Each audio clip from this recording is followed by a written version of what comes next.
Aliens from all over the galaxy use Earth as a prison for their most vile offenders. There, the worst punishment can be doled out. The human name for it is a 9 to 5.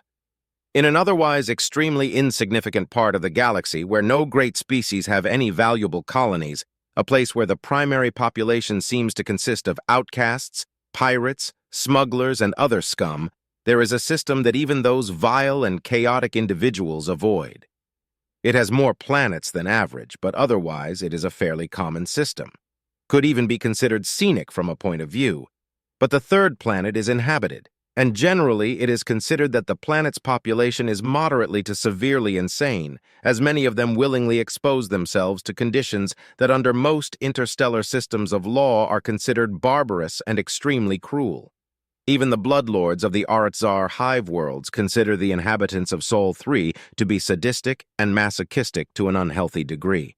A little insane world in the absolute ass end of nowhere, so out of the way that nobody ever even thought of conquering it. But eventually someone saw the use of it. After the Siluran uprising, which resulted in the fall of Shaya Kork and the end of the empire of Hinduk, the victorious democratic rebels decided to exile Hinduk the 19th on Sol 3.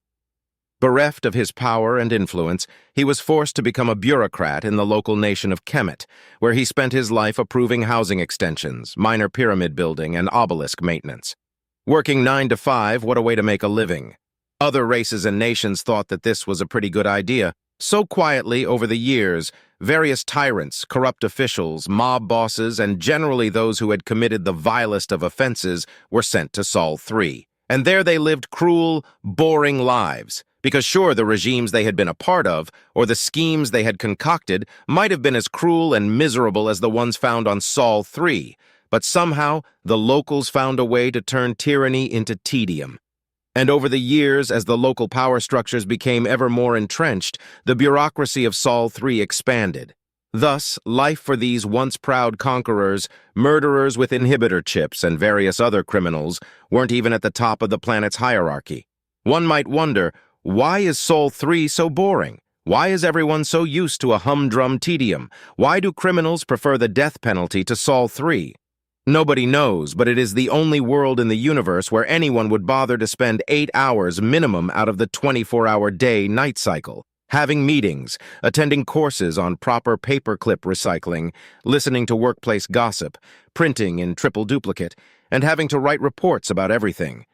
The only world in all of creation where the sentence, "Our mission statement is to maximize corporate synergy while leveraging our core competencies against holistically uncooperative elements in our competitors' marketing strategy," has ever been uttered by a person who isn't locked in a psych ward.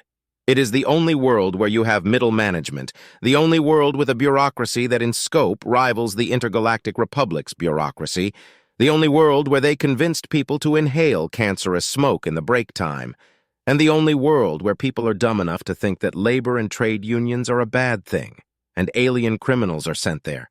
To work a job 9 to 5, what a way to make a living.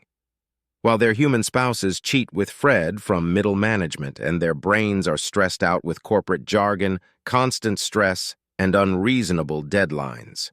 And they have to experience their adopted human children not respecting them because they're a cog in the corporate machine and thus have sold out. Many have since stopped this practice as it is considered cruel and unusual in a most extreme fashion. But every year, a few alien supercriminals are abandoned on Sol 3 to suffer a life where they work for an ad agency or an auto insurance company or worse, in retail.